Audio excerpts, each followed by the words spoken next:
My name is Michael, and I need to get this story off my chest. It isn't easy to talk about, but perhaps sharing it will help me make sense of everything that happened. My life took a dramatic turn one night, and I've been struggling to understand how I missed the warning signs. Rachel, my wife of almost 9 years, was my everything. She had this undeniable charm and warmth that made me fall for her the moment we met. But over the past few months, something shifted. She grew distant, irritable, and seemed constantly distracted. I couldn't quite put my finger on what was wrong, but I kept telling myself it was just stress or a phase. One evening, she came home earlier than usual, and I could tell right away something was off. Her eyes were red and puffy, like she'd been crying, and her voice had a shaky tone I hadn't heard before. "I need to go to the club tonight," she said, barely meeting my gaze. That threw me. Rachel was never into clubs. She always said the loud music and chaotic atmosphere weren't her thing. Her sudden desire to go felt completely out of character. "Why? What's going on?" I asked, trying to understand. She hesitated, looking away as if searching for the right words. "I just need a break, Michael. I need to clear my head." Her answer didn't sit right with me. "If something's wrong, we can talk about it," I offered. "We could watch a movie, take a walk, whatever you need." But she shook her head. "No, I've already made up my mind." "Please don't make this harder than it already is," she said, her voice trembling. I didn't want to push her, but something about the way she spoke felt wrong, like she wasn't telling me the whole truth. I watched as she grabbed her bag and walked out the door, leaving me standing there with a knot in my stomach. The hours dragged by as I sat on the couch, staring at my phone. Every time I thought about calling or texting her, I stopped myself. I wanted to respect her space, but the unease was eating away at me. It was past 2 a.m. when she finally came home. I heard the sound of the door unlocking and rushed to meet her. But when I saw her, I froze. Her makeup was smudged, her hair disheveled, and her eyes, they were filled with a strange mix of guilt and fear. She held a small bag in her hands, her fingers trembling as she clutched it. "Rachel, what's going on?" I asked, trying to keep my voice steady. She didn't answer right away. She just stood there, staring at me like she didn't know where to begin. Finally, she whispered, "We need to talk." Her voice was so quiet I could barely hear her, but the weight of her words hit me like a freight train. Whatever she was about to say, I knew it was going to change everything. And in that moment, I had no idea just how shocking her secret would be. The room fell silent as Rachel stood in the doorway, clutching that small bag like it contained the weight of the world. My mind raced with questions, but I forced myself to stay calm. "What do you mean, we need to talk?" I asked, taking a cautious step toward her. She avoided my gaze, her lips trembling as she tried to find the words. Finally, she sighed and walked past me, setting the bag down on the kitchen counter. "Michael, I did something tonight. Something I never thought I'd do," she said, her voice cracking. I felt my stomach tighten. "What are you talking about, Rachel? What happened at the club?" She turned to face me, her eyes filled with tears. "I wasn't just at the club," she confessed. "I went there to meet someone." The words hit me like a punch to the gut. "Meet someone? What are you saying?" I asked, my voice rising despite my best efforts to stay composed. Rachel's hands trembled as she pulled the bag closer to her. "I didn't plan for this to happen," she whispered. It just did." I couldn't believe what I was hearing. My heart raced, and 1,000 scenarios flashed through my mind, none of them good. "Rachel, stop being vague and just tell me the truth. Who did you meet? What happened?" She hesitated, her eyes darting between me and the bag. Finally, she opened it and pulled out a small, glossy envelope. "I met someone who gave me this," she said, handing it to me. I stared at the envelope, my hands shaking as I opened it. Inside were photos. Photos of Rachel. At first, I thought they were just normal pictures, but then I realized they were taken in the club. She was with another man, his arm around her waist, her smile far too intimate for comfort. "What the hell is this?" I demanded, my voice breaking. Rachel's tears spilled over as she collapsed onto a chair. "I didn't know anyone was taking pictures, Michael, I swear. I didn't think it would go this far." "Go this far, Rachel? What exactly did you do?" I asked, holding up the photos. She buried her face in her hands, sobbing uncontrollably. "He kissed me, okay? It started with a kiss, but then things got out of control. He took me upstairs to one of the private rooms. I didn't want to, but Stop.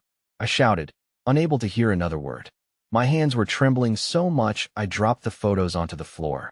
Do you even hear yourself right now? You're telling me you cheated on me? You went out, ignored me when I begged you not to go, and then this? Rachel tried to reach for me, but I stepped back, shaking my head. Michael, please, it wasn't like that. I wasn't in my right mind. I've been feeling so lost lately, and he made me feel wanted. Wanted, Rachel? I've been here every single day trying to figure out what's been going on with you, and instead of talking to me, you run off to some stranger? Do you even realize what you've done? She broke down completely, sobbing into her hands. I made a mistake. A terrible mistake. I wish I could take it back, but I can't. I felt like the ground was crumbling beneath me. The woman I loved for almost a decade had just admitted to betraying me in the most painful way possible. And yet, there was something in her expression, something that told me this wasn't the whole story. What else, Rachel? I asked, my voice cold and detached. She looked up at me, her face pale. What do you mean? You're not telling me everything. I can see it in your eyes. What else happened tonight? Rachel hesitated, her lips quivering as she tried to speak, but before she could say another word, her phone buzzed on the counter. I grabbed it before she could, and the name on the screen made my blood run cold. It was a message from someone saved as Brandon. The preview of the message was enough to make my head spin. You looked amazing tonight. I can't stop thinking about our time together. Let's meet again soon. I stared at Rachel, who looked like she'd just seen a ghost. Who the hell is Brandon? I demanded, holding up the phone. Her silence was deafening, and at that moment, I knew this was far from over. I stared at Rachel, holding her phone tightly in my hand. The name Brandon and the message were staring back at me, burning a hole in my mind. My breathing grew heavier, and my thoughts spiraled. Rachel was frozen, her tear-streaked face pale as she sat there, seemingly grasping for any excuse or explanation. Well, I demanded, my voice sharp enough to cut glass. Who is Brandon? And don't you dare lie to me, Rachel. She opened her mouth, but no sound came out at first. Her hesitation was all the confirmation I needed, yet I still stood there, hoping for something, anything, that could make this make sense. Finally, she muttered, He's no one. Just someone I met at the club. No one. I snapped, holding the phone up again. No one just sends messages like this. You looked amazing tonight. I can't stop thinking about our time together. That doesn't sound like nothing, Rachel. Her eyes darted around the room as though looking for an escape. Michael, it wasn't what you think. He just got the wrong idea. I didn't do anything more than I already told you. I scoffed, the anger bubbling up in my chest. You didn't do anything more, Rachel. You just admitted to kissing him and going upstairs with him. Now I'm finding messages like this, and you want me to believe there's nothing more? Do you think I'm an idiot? I panicked, she blurted out, standing up from her chair. I didn't want it to go further, but I didn't know how to stop it. I didn't mean for any of this to happen, Michael. I swear. Her words were like daggers, each one sharper than the last. I couldn't decide if I wanted to yell, cry, or just walk out the door. You didn't mean for it to happen? So what? You accidentally let him kiss you? You accidentally let him take you to a private room? You accidentally gave him your phone number and texted him back. She didn't answer, and her silence spoke louder than any excuse she could have come up with. Give me the truth, Rachel, I said, my voice steady. I need to see the full truth right now, or we're done. Tears streamed down her face as she gripped the back of the chair for support. Okay, fine, she whispered. I'll tell you everything. She sat back down, her hands trembling as she began to speak. I met Brandon a few weeks ago. It wasn't just tonight. We met at a coffee shop when I was having one of my bad days. He started talking to me, and he made me feel noticed, like I wasn't invisible. I didn't plan for it to go anywhere, but we exchanged numbers, and we started texting. My jaw tightened as I listened, the pieces of the puzzle falling into place. So you've been talking to him behind my back for weeks? While I've been sitting here trying to figure out what's wrong with us, you've been texting this guy? She nodded, tears still falling. It wasn't like that at first, Michael. It was just talking. But then he started asking to meet up, and I didn't know how to say no. Tonight was the first time I actually met him outside of texts, and I pressed, my voice cold. What happened tonight? Spare me the sanitized version, Rachel. I want the truth. She took a deep breath, her hands gripping her knees so tightly her knuckles turned white. We met at the club. He bought me a drink, and we talked for a while. Then he kissed me, and I— Stop, I interrupted, holding up my hand. I've already heard this part. What happened after you went upstairs? Her face crumpled, and she looked down at the floor. He wanted more, but I stopped him. I swear, I stopped him, Michael. I couldn't go through with it. Couldn't. I repeated, my voice laced with disbelief. Rachel, do you hear yourself? You shouldn't have been there in the first place. You shouldn't have even been talking to him. But now you want me to believe you suddenly grew a conscience in the middle of this mess. She looked up at me, her eyes pleading. I know I messed up, okay? I know I betrayed your trust, but I didn't sleep with him. That has to count for something. I shook my head, the anger and pain swirling inside me like a storm. You think that makes it better? That I'm supposed to be grateful you stopped short of the absolute worst? Rachel, this isn't just about what you did or didn't do. It's about the fact that you lied to me. You chose him over me, over us. Her sobs grew louder, but I couldn't bring myself to comfort her. Not now, not after everything I just learned. As I stood there, trying to process the betrayal, her phone buzzed again. This time I didn't hesitate. I picked it up and opened the message. Hey beautiful, let me know when you're free again. Tonight was incredible. I can't wait to see you again soon. I turned the phone toward her, my hands shaking with rage. Explain this, I demanded, my voice barely above a whisper. She looked at the message and froze, her face going pale. I don't know why he would say that, she stammered.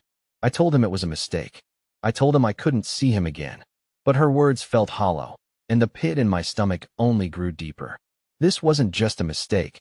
This was something much bigger. And for the first time that night, I wondered if I truly knew the woman I had married. Rachel sat frozen in her chair, staring at the phone in my hand like it was a ticking bomb. Her silence was deafening, and it only fueled my anger. Don't you dare tell me you don't know why he'd say this, I hissed. You expect me to believe you told him it was a mistake, but he's over here calling you beautiful and saying tonight was incredible? Do you think I'm stupid? Her lip quivered, and she shook her head. No, Michael, I don't think you're stupid. Just what? I interrupted. Just thought I'd never find out? That you could keep sneaking around behind my back and playing house with me at the same time? No, she yelled, her voice cracking. I wasn't sneaking around. Tonight it was the only time I met him in person. You expect me to believe that? I asked, my voice cold. After weeks of texting? After this message? You're seriously going to sit there and tell me this was a one-time thing? How stupid do you think I am, Rachel? She stood up abruptly, her chair scraping against the floor. I'm not lying to you, Michael, I swear. Tonight was the first time. I never wanted it to get this far. I let out a bitter laugh, the sound harsh even to my own ears. Oh, so now you're the victim? You never wanted it to get this far? Then why did you give him your number in the first place? Why did you go to the club tonight?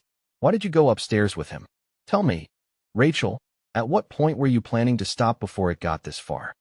She flinched at my words, tears streaming down her face. I don't know, she whispered. I don't know why I did it. I felt so lost, Michael. You've been so distant lately, and distant, I snapped, cutting her off. You're blaming me for this? For your decision to betray me? I've been here, Rachel. I've been right here trying to figure out what's wrong, trying to support you. And this is how you repay me.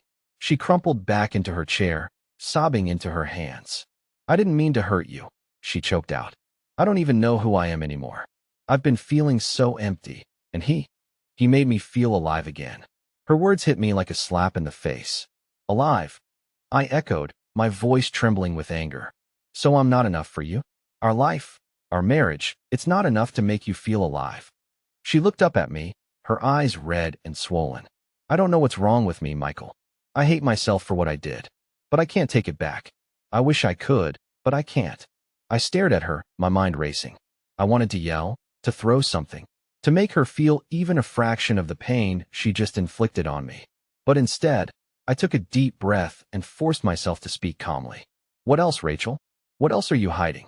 Her head shot up, and for a moment she looked genuinely scared. Nothing, she said quickly. I've told you everything. I shook my head, my instincts screaming that she wasn't being honest. I don't believe you, I said bluntly. There's more to this, and you're going to tell me now. She hesitated, her eyes darting around the room like she was searching for an escape. Finally, she let out a shaky breath and reached for her phone. Fine, she said, her voice barely above a whisper. I'll show you everything. She unlocked her phone and handed it to me. "Go through it," she said, her voice trembling. "There's nothing else. Just the texts with Brandon." I didn't hesitate. I opened her messaging app and scrolled through the conversation. The text started off innocently enough: small talk, compliments, the kind of things that could be brushed off as harmless if I didn't already know better. But as I scrolled further, the messages became more intimate, more suggestive. My chest tightened as I read one message from Brandon. "You're incredible, Rachel. I can't believe your husband doesn't treat you like the queen you are." Followed by her reply. "He's a good man, but he doesn't see me anymore, not like you do." I felt like I'd been punched in the stomach. "So this is how you talk about me behind my back?" I asked, holding up the phone. "You tell him I don't see you, that I don't treat you right." She looked down at her lap, unable to meet my eyes. "I was venting," she said weakly. "I didn't mean it." "You didn't mean it?" I repeated, my voice rising. "You don't get to say things like that to another man and then claim you didn't mean it. That's not how this works, Rachel." I kept scrolling, each new message feeling like a dagger to the heart. Then I saw it, the message that changed everything. From Brandon: "Don't worry about your husband finding out. He'll never know what happened in the hotel last week." I froze, the phone slipping slightly in my grip. "The hotel?" I asked, my voice deadly calm. Rachel's head shot up, her face pale as a sheet. "Michael, I can explain," she stammered. "Explain what?" I said, holding up the phone. "Explain how you told me tonight was the first time you met him in person, but he's talking about a hotel last week? Explain how you looked me in the eye and lied to my face." Her mouth opened and closed like a fish out of water, but no words came out. And in that moment, I knew this wasn't just a one-night mistake. This was a betrayal that ran much deeper than I'd ever imagined. The room was suffocatingly silent, the only sound Rachel's uneven breathing as she sat there, her pale face etched with guilt. The word hotel hung in the air like a dark cloud, and I could feel my composure slipping. My hands trembled as I held her phone, the evidence of her lies staring back at me. "You told me tonight was the first time you saw him in person," I said, my voice low and cold. "But this message proves otherwise. So, Rachel, tell me what really happened at the hotel last week." She looked like she was about to faint. Her hands gripped the edge of the table so tightly her knuckles turned white. "Michael, I didn't mean to lie," she stammered. I thought it would be easier if I left that part out." "Easier?" I repeated, my voice rising. "Easier for who, Rachel? You? Because it sure as hell didn't make anything easier for me. So stop dancing around it and tell me the truth. What happened at the hotel?" Her eyes filled with tears as she finally broke. "I met him there," she admitted, her voice barely above a whisper. "It wasn't planned. He texted me, said he was in town and wanted to meet. I didn't think it would be a big deal, just coffee, that's all. But then what?" I pressed, my anger bubbling dangerously close to the surface. Her tears fell freely now, her voice shaking as she continued. "But then he booked a room. He said he just wanted to talk somewhere private. I didn't think anything would happen, but—" She paused, her voice trailing off into silence. "But it did." I finished for her, my tone dripping with bitterness. She nodded, unable to look at me. "It was just that one time, Michael, I swear. I didn't want it to happen, but I was weak. I didn't think you'd ever find out." I let out a bitter laugh, the sound echoing in the quiet room. "Weak? You didn't think I'd find out? Rachel, do you even hear yourself? You're not some victim in this. You made a choice. You chose to betray me, and now you're sitting here crying because you got caught." She flinched at my words, but didn't try to defend herself. Instead, she buried her face in her hands, sobbing uncontrollably. I felt like I was on the verge of losing it. My heart was pounding, my thoughts racing. I wanted to scream, to throw something, to walk out the door and never look back. But I couldn't. Not yet. There were still too many unanswered questions. "So let me get this straight," I said, my voice steady despite the storm raging inside me. "You've been talking to this guy for weeks, sneaking around behind my back. You met him at a hotel last week and slept with him. Then tonight, you went to the club to meet him again, and you expect me to believe it was just a mistake, that it didn't mean anything?" She looked up at me, her face streaked with tears.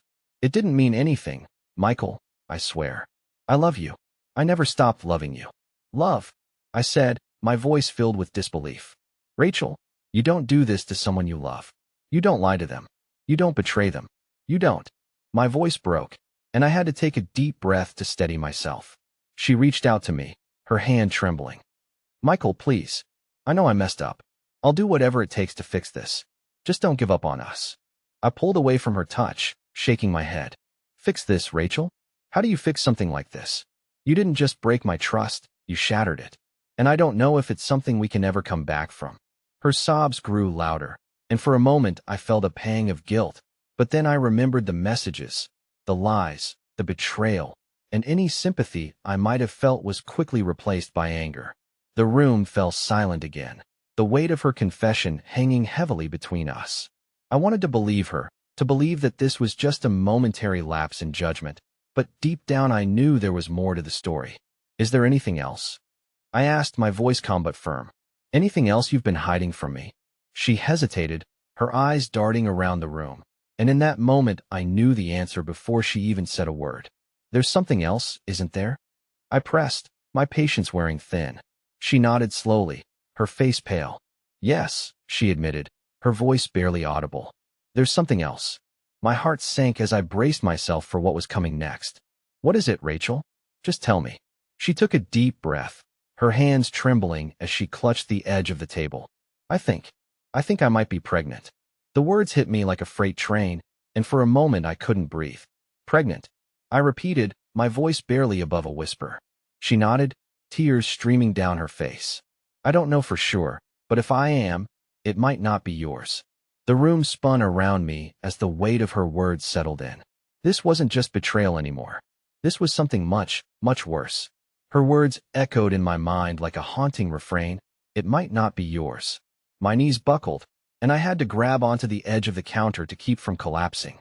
Rachel stood there, trembling, her tear-streaked face etched with guilt and fear, but all I could feel was numbness.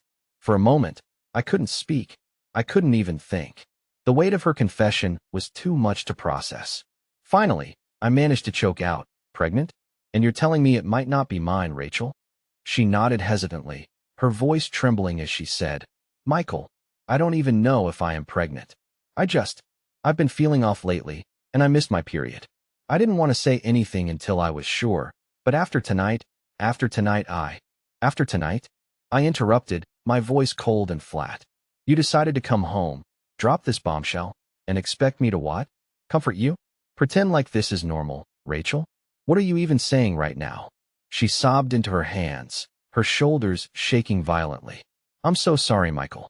I didn't mean for any of this to happen. I swear I didn't. I clenched my fists, trying to keep myself from exploding. Didn't mean for this to happen. I repeated, my voice rising.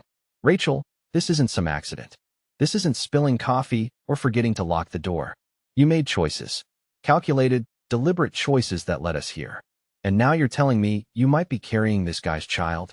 Her sobs grew louder, and she tried to reach for me again, but I stepped back, keeping a safe distance between us. Michael, please, just listen to me, she begged. I know I've hurt you, but I love you.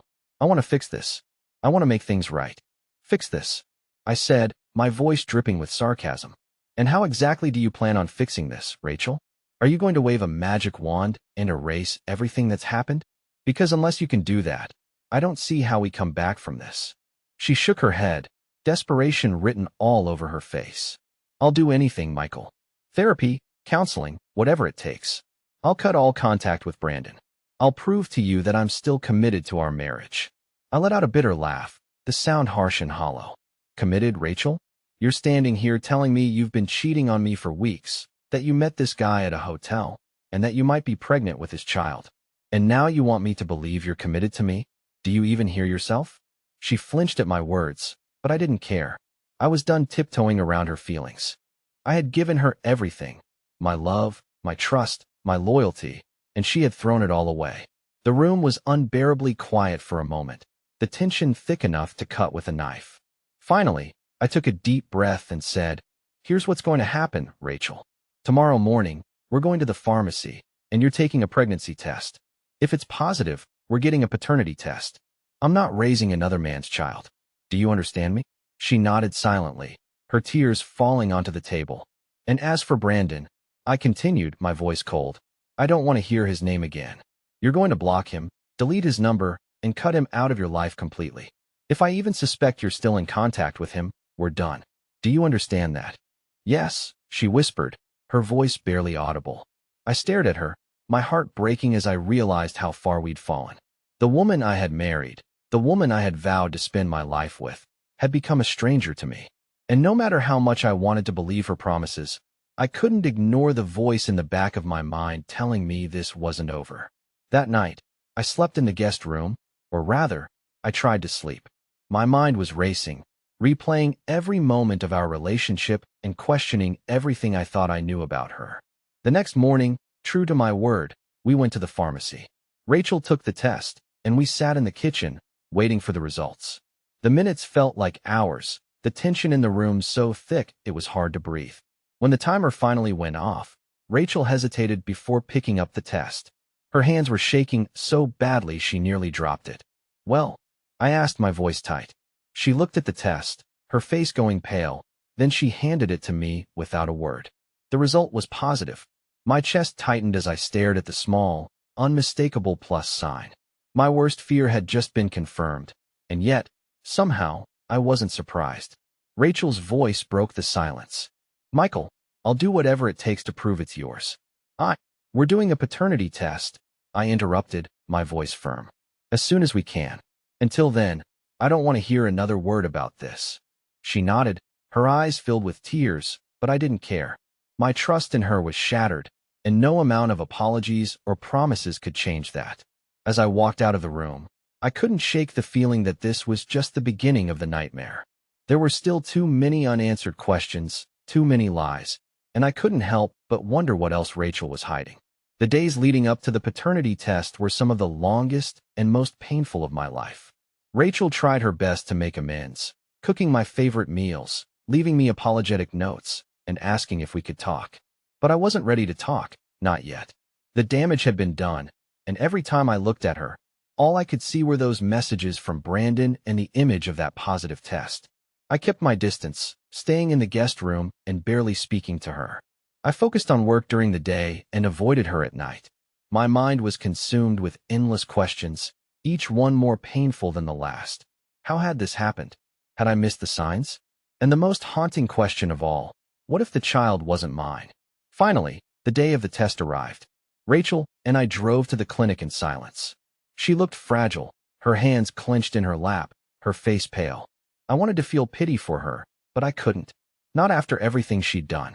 The nurse called us in, and the test itself was quick, a simple cheek swab for me and Rachel. Afterward, we were told the results would take a few days. As we left the clinic, Rachel reached for my hand, but I pulled away. "I just want to make this right," she said softly, her voice barely audible over the sound of cars passing by. I stopped and turned to her, my anger simmering just beneath the surface. "Right, Rachel? This isn't something you can just make right. You destroyed my trust. You destroyed everything we built together.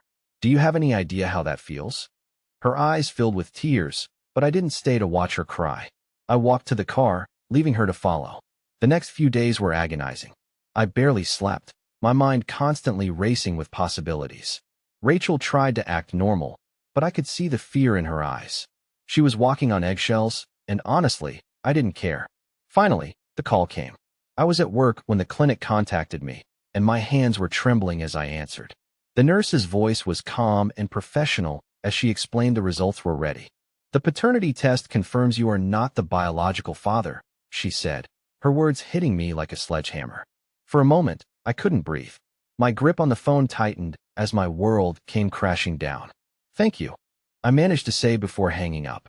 I sat there at my desk, staring at the wall as the reality of the situation sank in. Rachel had lied to me, betrayed me, and now she was pregnant with another man's child.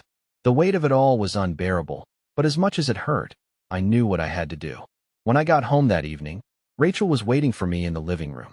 She stood as soon as I walked in, her face filled with a mixture of hope and fear. "Did you get the call?" she asked, her voice shaking. I nodded, dropping my bag by the door. "Yeah, I got the call." "And?" she pressed, taking a hesitant step toward me. I looked her in the eye, my expression cold. "It's not mine, Rachel. The child isn't mine." Her face crumpled, and she let out a choked sob. "Michael, I'm so sorry. I didn't mean for this to happen. Please, we can still work through this. I love you. I'll do whatever it takes. Stop. I interrupted, holding up my hand. Don't you dare say you love me. If you loved me, you wouldn't have done this. You wouldn't have lied, cheated, and betrayed me like this. Michael, please, she begged, tears streaming down her face. We can fix this. We can go to therapy. I'll cut Brandon out of my life. I'll raise the baby on my own if I have to. Just don't leave me. I stared at her, my heart breaking all over again. Rachel, you made your choices. You chose him. And now you're asking me to stay and pick up the pieces of the life you shattered? I can't do that. I won't do that. She fell to her knees, sobbing uncontrollably. Michael, please don't leave me. I'll do anything. Just give me one more chance. I shook my head, my voice firm. You had your chance, Rachel. You had 9 years of chances, and you threw it all away for someone who doesn't even respect you enough to stick around. I walked past her, heading upstairs to pack my things. As I threw my clothes into a suitcase, I felt a strange sense of relief. The pain was still there, raw and overwhelming, but I knew I was doing the right thing. When I came back downstairs, Rachel was still on the floor, her face buried in her hands. She didn't look up as I opened the door and stepped outside. As I drove away, I felt a mix of emotions: anger, sadness, and an overwhelming sense of betrayal. But I also felt something else: freedom. For the first time in months, I felt like I could breathe again. Rachel's lies had destroyed our marriage, but they wouldn't destroy me. I was determined to rebuild my life piece by piece, and to never let myself be blindsided like this again. Driving away from the home Rachel and I had built together, I felt an overwhelming surge of emotions. The sadness and betrayal were still fresh, but underneath them was a glimmer of something I hadn't felt in a long time: hope. I stayed in a small hotel that night, not ready to face the questions from friends or family. The room was quiet, almost eerily so, giving me too much time to think. My mind replayed the events of the past few weeks like a broken record: the lies, the tears, the confession. It all felt surreal, like it had happened to someone else. By morning, I knew what I needed to do. I wasn't going to let this define me. Rachel had made her choices, and now it was time for me to make mine. I needed a fresh start, somewhere far away from the memories of what we had once shared. The first thing I did was call a lawyer. I explained the situation, and the lawyer was both professional and compassionate. We'll get the paperwork started right away, she assured me. Given the circumstances, this should move quickly. Hearing those words gave me a sense of closure. The marriage was over, and while it was painful to accept, I knew it was the right decision. Over the next few weeks, I focused on rebuilding my life. I moved out of the house entirely, leaving Rachel to figure out her own mess. I found a small apartment in the city, nothing fancy, but just enough to feel like a clean slate.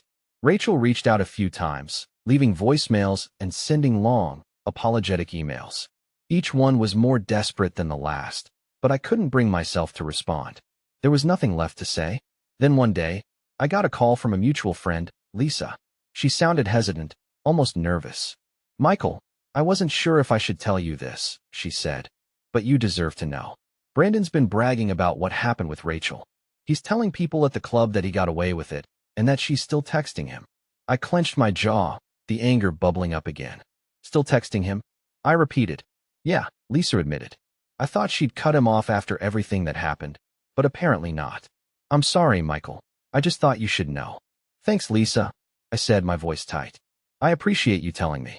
After hanging up, I sat in silence, processing what I just heard. Rachel's promises to cut ties with Brandon had been lies, just like everything else. Part of me wasn't surprised, but it still hurt. I decided to put the final nail in the coffin.